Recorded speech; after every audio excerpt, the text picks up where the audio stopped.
edition of the Lombardi Line coming to you live from downtown Las Vegas, Circa Resort and Casino. This show, as always, presented by DraftKings. Mike Palm and Stormy Bonantoni with you. Lots to get to. We got two NBA play-in elimination games today with the 8 seeds on the line in the Eastern and Western Conference. The NHL regular season is in the books. We had some matchups that we didn't expect that now will be taking place in the NHL postseason, which gets underway this weekend. Nick Alberga is going to join us coming up in about 15 minutes. He covers the Leafs very closely. Excited to get his thoughts on the Eastern Conference and just the NHL postseason as a whole. As far as tonight, though, you do like one team tonight.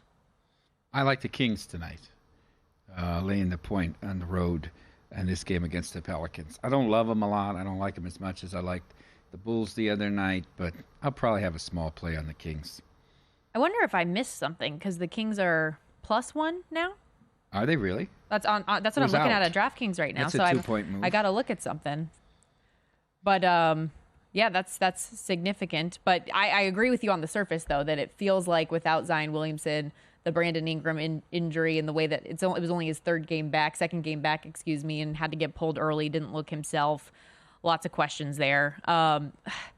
It's weird, these play-in games to me, because you have significant injuries to such star players. No Zion Williamson and no Jimmy Butler in the first game of the day. Heat Bulls. It is just kind of the excitement factor that I had for these games has gone away a little bit.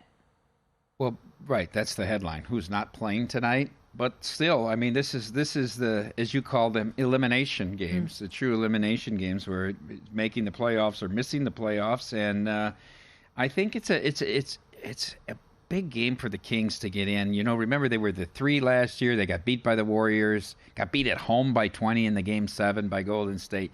Get back in, give yourself a shot against Oklahoma City. For Mike Brown to continue to try to bring that team back, a proud franchise that was so good in the early 2000s and even parts of the 90s. So I think it's a really important game for the franchise. Yeah, I'm looking all over Twitter. I don't see anything, so interesting there. But yeah, we're sitting Kings +1 right now, the latest odds in DraftKings Sportsbook. Do you have any lean either way? We had Noops Christensen from FTN Bets, who joined us a little bit earlier in the program in that Bulls Heat game. He liked the over 205.5, over 206, even without Jimmy Butler. Any thoughts on the side or total in Bulls Heat? No, I have no thoughts. I would have liked the Heat try to lay a few points with the Heat if Jimmy Butler was in to bounce back off the loss to Philly, which they still only lost by a point to Philly against the Chicago team. I like Spoelstra a lot, but I can't do it here without Jimmy Butler. Were you surprised that he finished that game? I was. Like, how much did he have to gut that out? It looked... You know, he's very tough, but he's another one that's gone through injury after injury after injury. It seems like every year. Yeah. But he takes over games. He's in the Eastern Conference, one of the few guys that can just take over games. Mm-hmm. Okay, so we talk about the NBA, NHL postseason getting underway here soon. We are also less than a week away officially from the NFL draft, and I feel like every day we're getting new information coming out of whether it's leaks or people on social media or even just overly dissecting every comment that we hear from these head coaches and general managers in their pre-draft press conferences. But Bills GM Brandon Beane had some comments this week about specifically looking for a number 1 wide receiver and the fact that they don't have one right now. But he said he doesn't feel like it's a glaring hole, which is very surprising to me considering you look at the wide receivers on their active roster right now consisting of Curtis Samuel, Khalil Shakir, Mac Hollins, and Justin Shorter. And if you said who about a couple of the guys that I just listed, I don't blame you for feeling that way. Bean said it doesn't mean we won't have success on offense or as a team if we don't have a number 1 wide receiver. Well, what positions are going to have it skill that they're going to be able to do anything? They haven't run the football very effectively at all outside of Josh Allen. You had Diggs, but you run all these short routes, and everything's a comeback with them, right? There are very few balls where he tries to go over the top.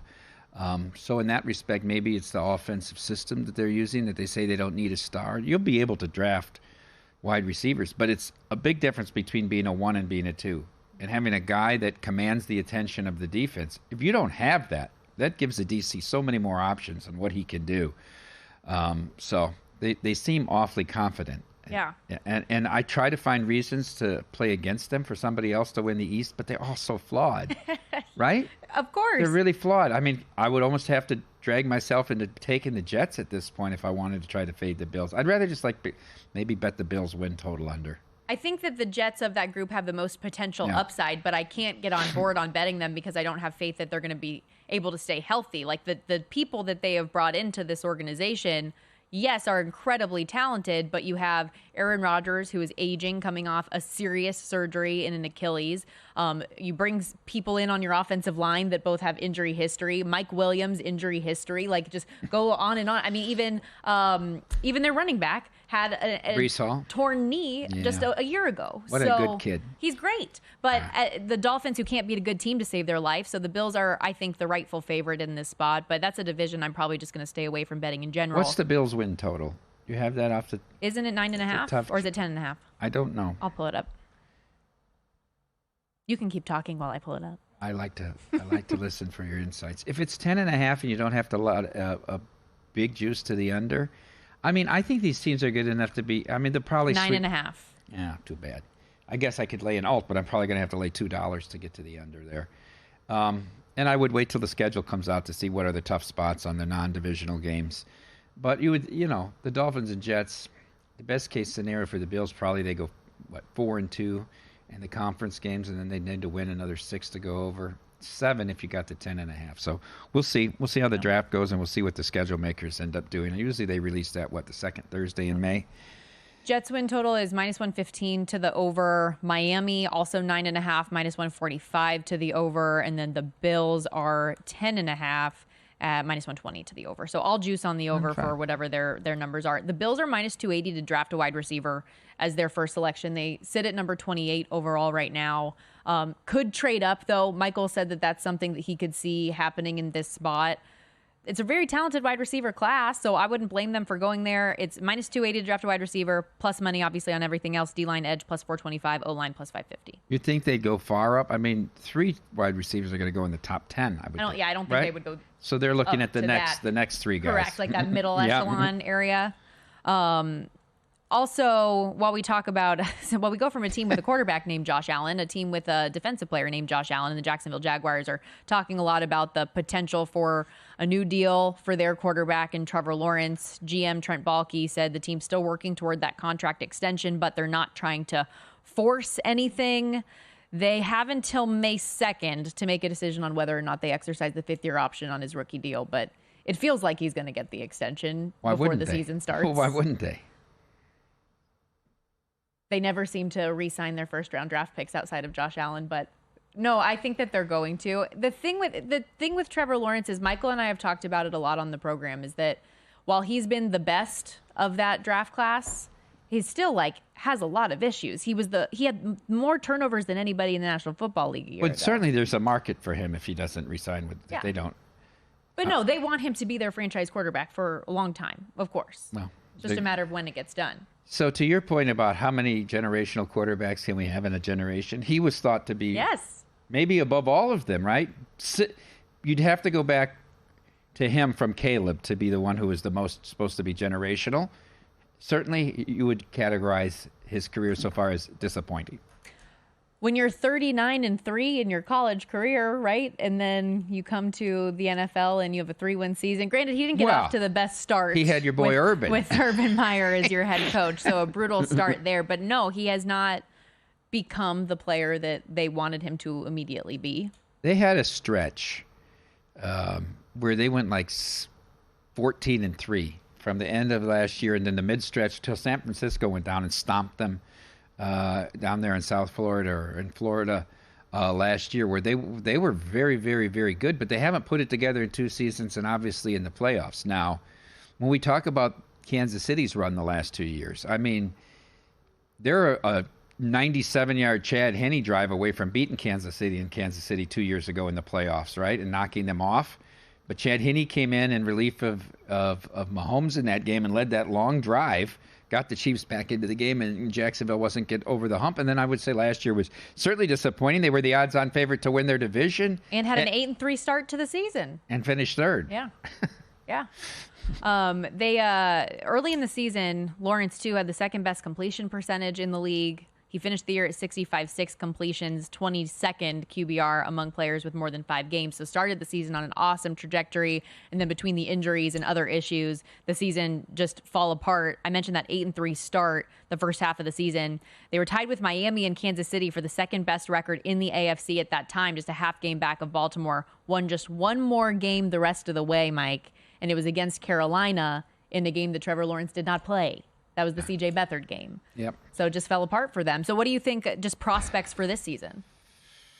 It's an interesting division because you certainly have the Houston team on the rise. A lot of people think they could win the whole AFC. You get Richardson back in Indianapolis, right? And Flacco is the backup, so Indianapolis is pointed up. All of a sudden, they were the big dog in a division that looked like they were going to dominate for a decade or longer with Trevor Lawrence, and now they're on the outside looking at what are the odds for the South there? Texans plus 110 favorite, Jags plus 240. Colts are a little bit interesting at 340. They're, What can Anthony Richardson be? We don't know, right? No clue. They drafted him with all this thought of a high ceiling, right? And so we'll get to see that. But, I mean, if Jonathan Taylor would stay in bounds, they win that division. Twice he ran out of bounds in that same series, and they end up throwing a pass on fourth down, and Houston wins it all. You're not wrong. This division. Speaking of how intriguing and interesting this division is, 3 quarterbacks all drafted last year. Like, that is a very young group, with the Texans, of course, leading the way, and C.J. Stroud with his remarkable rookie season. Coming up next on the Lombardi Line, some hockey talk as NHL betting analyst and host Nick Alberga joins the show. He covers the Leafs very closely. For the third time in the Matthews-Marner era, the Leafs get the Bruins in the first round. Will the third time be the charm for Toronto? We'll be right back.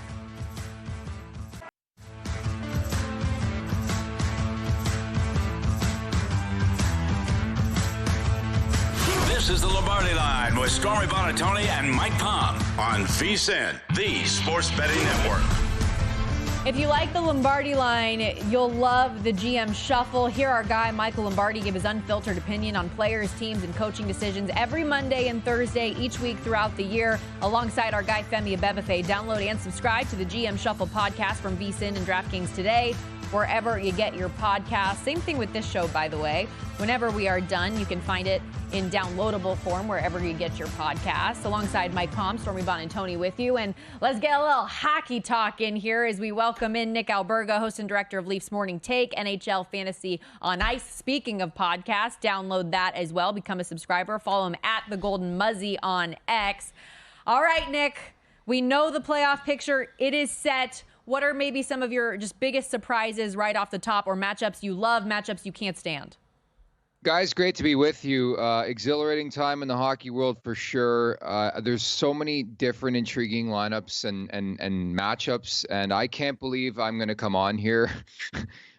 I might have to bet against Vegas again. I don't know how you guys feel about this series. It was like kiss of death last year when I said Vegas, no chance they're beating Edmonton in round 2, and then you guys win the Stanley Cup. But there's a lot of close calls. Like, I don't know if you guys feel the same way this time. I have to ask you this before we get specifically into series. I was not of the opinion as a Golden Knights fan that the better path was through Dallas, but it sure seemed like they had the game set to go into mine last night, that they had no problem with going to Dallas and didn't want to face Edmonton. And then I thought the Kings thought the same thing, giving up 3 straight goals to Blackhawks on 3 shots to open. What am I missing here? I would much rather go to Edmonton in a series than have to go to Dallas. Am I wrong? You're not wrong. I think we love narratives in the media in general. I don't know if teams are pinpointing who they want to play. Because, yeah, that was wild last night. Like, for a second, it felt like Edmonton was going to be, pinpointed for this. And then, like, it changed last minute. So, like, I think we read too much into that in sports in general. But I think what I could tell you about the Western Conference specifically, you can make a legitimate case, and I'm including Nashville because, quite frankly, I think I'm on that upset. The Preds have been hot for like 35 games. You can make a legitimate case for all 8 of those teams to go not only win a round, but go really, really far. It's like a crazy year, I find. No question about it. With the Dallas Stars, though, like, I just keep thinking, because we talked about it earlier, I know that the Golden Knights did sweep the Stars in the regular season series. They obviously had success against them in the playoffs last year to ultimately get to where they went on their path to win a Stanley Cup last year. But I feel like there's a redemption factor. There's a Pete DeBoer factor there. This Stars team has just been one of the more consistent and best in the league right now. You look at the odds board for them to win it all, plus 850. They're right there among the leaders in this category. I think that the Stanley Cup playoffs are going to be great. I think that'll be a competitive series, but I definitely have a lot of fear for Vegas because we also don't know like how healthy Mark Stone is going to be out there. There's a lot of question marks, I feel. Oh, he's 100%. You didn't hear in the media the last couple of days. This guy just pops up at playoff time 3 years in a row. I don't doubt it. Mark Stone's a warrior. I'm not throwing shade at him, but I think this is the way I would break down this series, and I think you're bang on with those points. I think it's important to stress you throw everything you see in the regular season out the window. On top of that, I think the last time Vegas played Dallas, it was like before Christmas. So all three of those games happened before Christmas. The Stars went on an impeccable run. I love the revenge narrative with Pete DeBoer. To me, I think the biggest reason why I'm siding with Dallas or why I will bet Dallas in this series is the goaltending. Obviously, Aiden Hill was the big conversation last year, ignites that team on that run against Edmonton. I just don't know how much faith I have in either Aiden Hill right now, the way he's played since he came back from his latest setback, or Logan Thompson, who I think is going to play at some point in this series, as opposed to Jake Ottinger. But, Mike, we've talked about this a lot. Jake Ottinger's just had a weird season where he just can't get on track. But the last little while, slowly but surely, he is rounding into form, and that's why I give Dallas the edge in this series. I don't know. I don't know if he's good enough. I say this every year, and I say it about Ben Bishop and all these guys come in for 2 or 3 years and they're top 3 in the league for Dallas, and then it's over. I don't know if Ottinger's good enough. I don't think Georgiev is good enough. Let me ask you this question. I don't normally make a future bet when we get to the playoffs. I try to make mine preseason and then at the All-Star break. But I'm looking at Winnipeg at 18-1. They're going to have home ice, and they dominated Colorado in this series. I know they would get the winner of Vegas or Dallas in the second round, but that seems like when you have the Vezina winner, when you've got the best goalie in the world and you can roll out 4 lines, the 18-1 seems like a pretty decent price to me. I think it's a great price, and I think you talk about gamers, you talk about Winnipeg, you talk about defense. Like, it's the ultimate firepower versus defense, and it's funny you say that because that's my sort of sidebar story in this series is goaltending. Obviously, with Hellebuck, he's going to win the Vezina Trophy, but it's more about Alexander Georgiev. Can he stop the puck? But you look at that Winnipeg roster. I love what they did at the trade deadline. Sean Monahan, Tyler Toffoli. They got the back end spearheaded by Josh Morrissey. So, yeah, I think that's a really, really good look. Like, obviously, it's going to be a tough series, especially against Colorado, especially against McKinnon and Rantanen and all those guys. But I think there is a pathway for Winnipeg to do some substantial damage, not only in this series, but also for the majority of the Stanley Cup playoffs. Like, that's a team that I think from day one people have been sleeping on because – again, we were expecting them to take a step back. I mean, Blake Wheeler's gone, and then the whole the Dubois situation, but that trade has worked in their benefit too. Like, Winnipeg's been on the back burner, and I think it might almost help them here in the postseason. Potential there for a really, really good series. I could see it going 7. I would like it to go 7. I know you wouldn't if you're taking a futures out on them, but I think that's going to be one of the more fun sets as Nick Alberga joins us here on the Lombardi Line, host and director of Leafs Morning Take, the NHL Fantasy on Ice podcast as well. And Nick, obviously you cover the Leafs extremely closely. It looks like a coin flip, great series there as well against the Boston Bruins, who I know that the Leafs exercised their round 1 demons last year, but they haven't exercised them against the Bruins specifically. And the Bruins are certainly very motivated after what happened in their first round early exit last year against Florida. How do you see this series shaking out?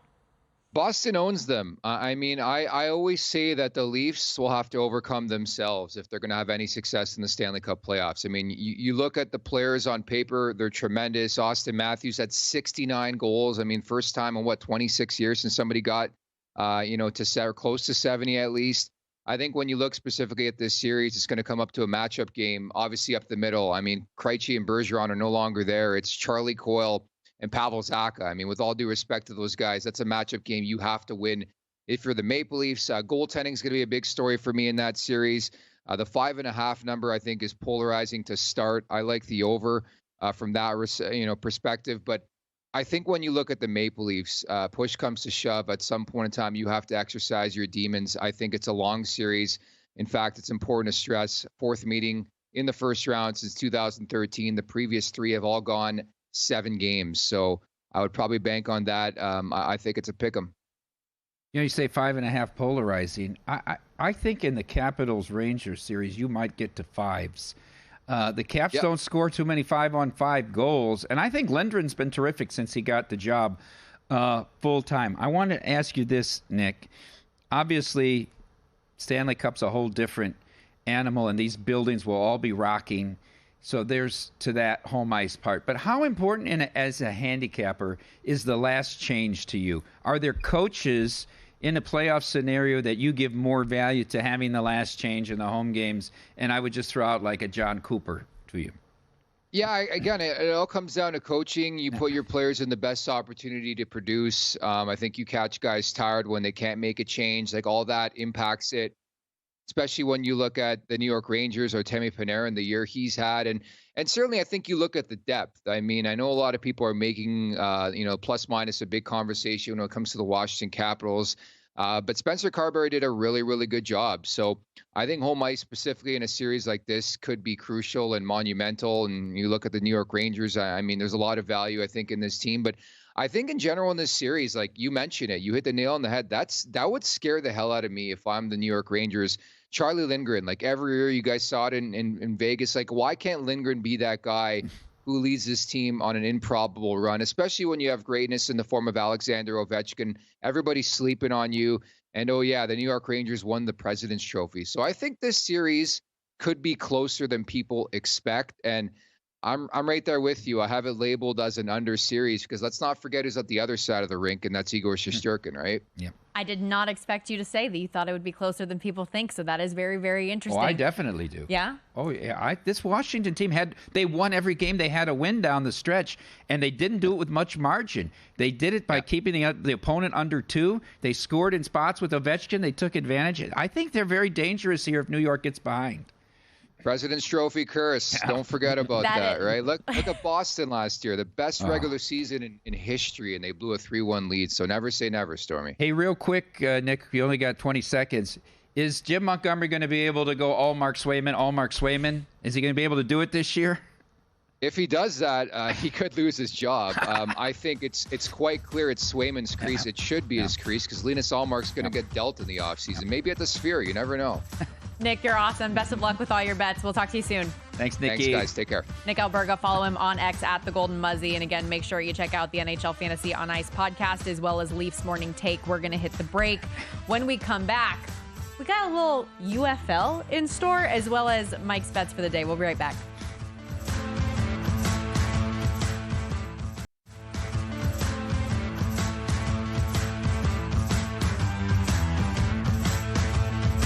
This is the Lombardi Line with Stormy Buonantony and Mike Palm on VSiN, the Sports Betting Network.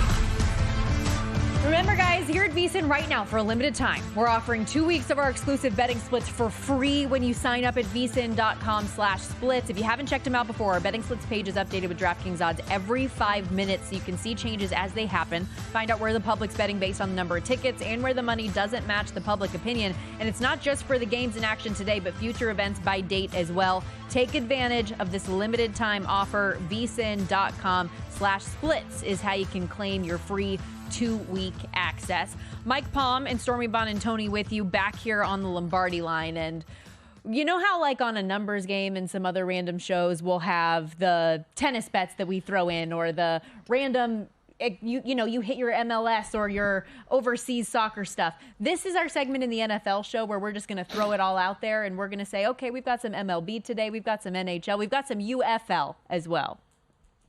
I have 2 baseball games today. That I bet already. So that's it because I haven't made a wager on the series yet in hockey. I will. Haven't. That's surprising. I'll end up betting like 3 or 4 out of the 8. Either with a game handicap or the money line if it's close to even. I don't like to lay big prices. If I do, I would try to put them together in a parlay because everybody allows you to parlay the series prices now. Okay, 2 games here. I'm going to take the Twins over the Tigers here. I just think Jack Flaherty's pitching for the Tigers.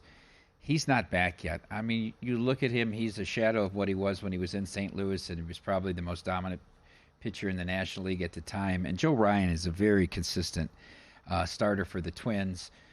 Tigers come off a long game in terms of time lost. Maeda got rocked again yesterday. Al Leiter's son started for Texas. But that game was almost a 4-hour game, which is almost unheard of now with the pitch clock. So I'll lay the 150 at home with the Twins with Joe Ryan. And then the other game I looked at is the Brewers at the Cardinals. Freddie Peralta on the mound for Milwaukee in this spot against the Cardinals. I think Milwaukee's the better team to begin with. But it's also a little bit of a fate of Kyle Gibson, who's gotten off to a really rough start here for the Cards. So I'll take the better starting pitcher there. I'm going to isolate that to the first 5, and I'll lay a little more of a price, minus 130. Full game's around 120, but I like to take the bullpens out of it here. I looked at the Yankees game the other day, Toronto, and I wanted to play Toronto to go against Stroman, and I bet it full game. They're up 4-1 going to the 9th. Of course, they lose.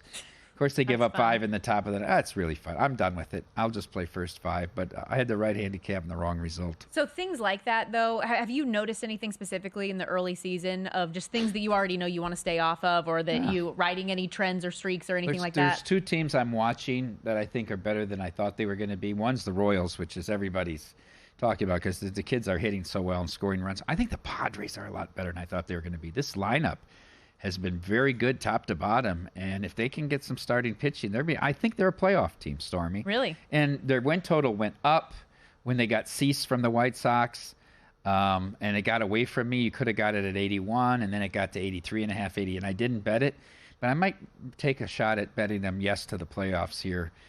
I've been impressed so far. 1, 2 of 3 in that series at the Dodgers, 1, 2 of 3 against the Brewers this week. Yeah, I can see it. I would hope so. Like, that's a team that I root for. Oh, yeah. I'm not super dialed into to Major League Baseball right now, but I always root for the Padres, so I would love to see that, and that'll give me something when the postseason comes around to get into. I know you said you haven't bet any of these NHL series yet, but I was looking at the Canes price to lay 2.5 games in that series on the series spread, plus 145. So you got to win in 5, 4 or 5. I was going to say, and Canes in 5 specifically is plus 300. I feel like that's very realistic against What's this the minus 2.5? Plus 145. I don't mind that.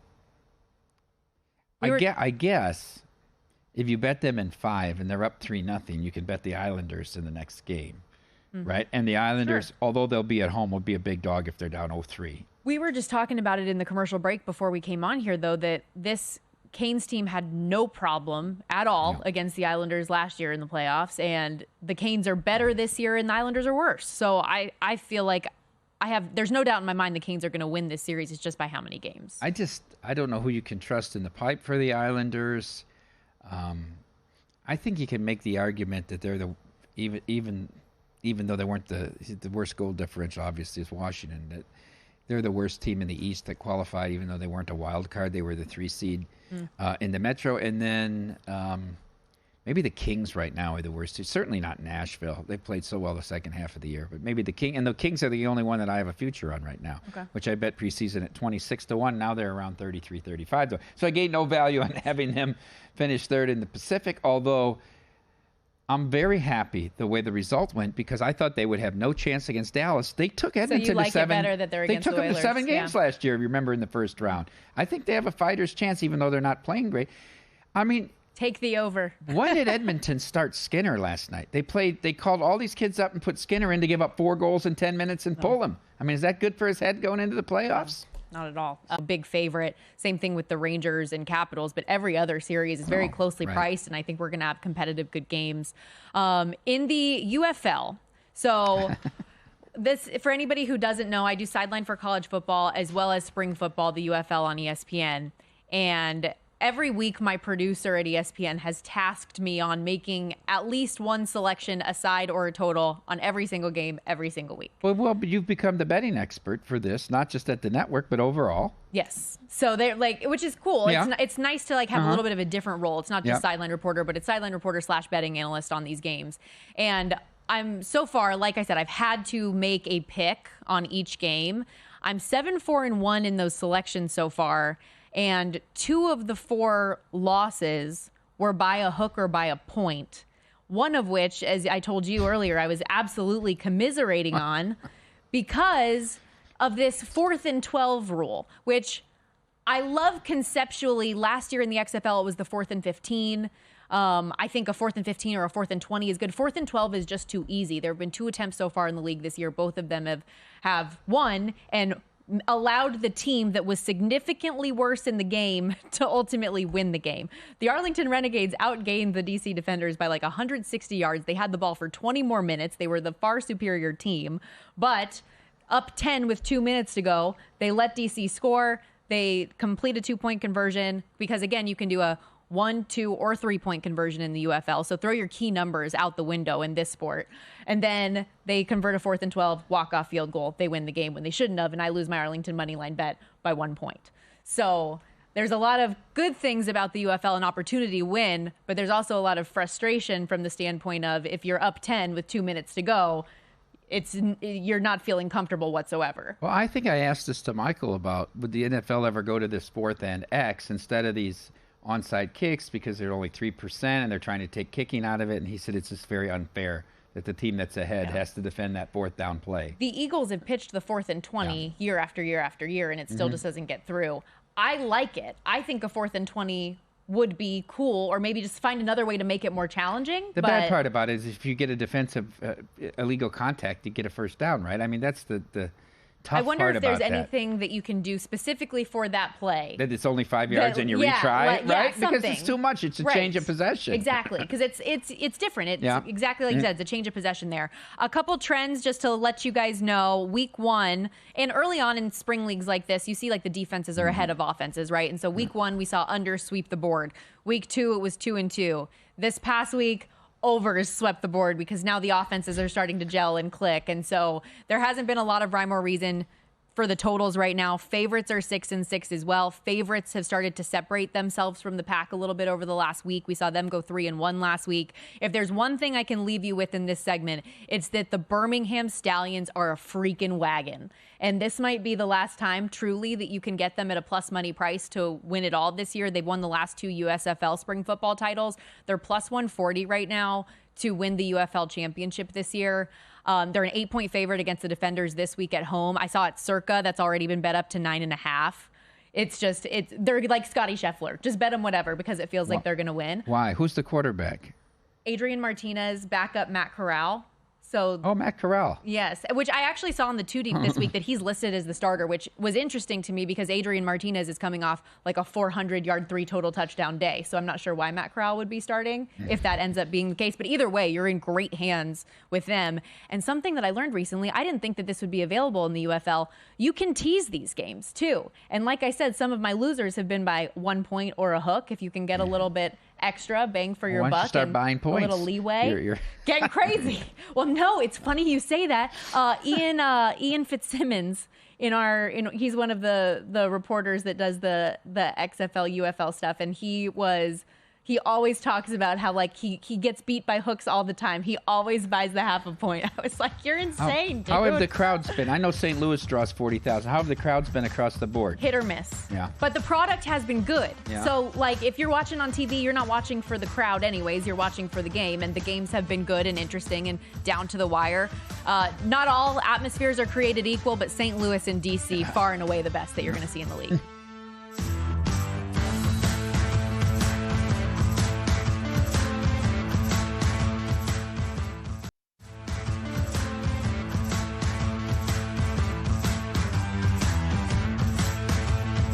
This is the Lombardi Line with Stormy Bonatoni and Mike Palm on VSiN, the Sports Betting Network. Don't miss out on any of the NBA playoff action at DraftKings Sportsbook, an official sports betting partner of the NBA. From the play-in tournament that wraps up tonight through the finals, DraftKings Sportsbook has you covered with same-game parlays, live betting, odds boosts, and so much more. Download the DraftKings Sportsbook app today and use the code VSiN because new customers that do bet $5 and get $200 instantly in bonus bets. That's VSiN, V-S-I-N, only on DraftKings. The crown is yours. And rumor has it, we have a new animation intro for Does Palm Have a Qualm? Roll it.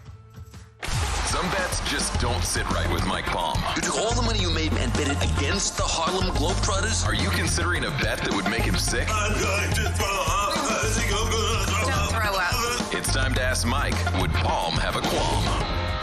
I I like the emoji throwing up. That's pretty ingenious there. All right, the first one from some of our Twitter submissions that have come through. Thank you for those of you who have responded to the tweet. This one from Zach at Z_Daskalov13. I hope I said that right. Probably not, though.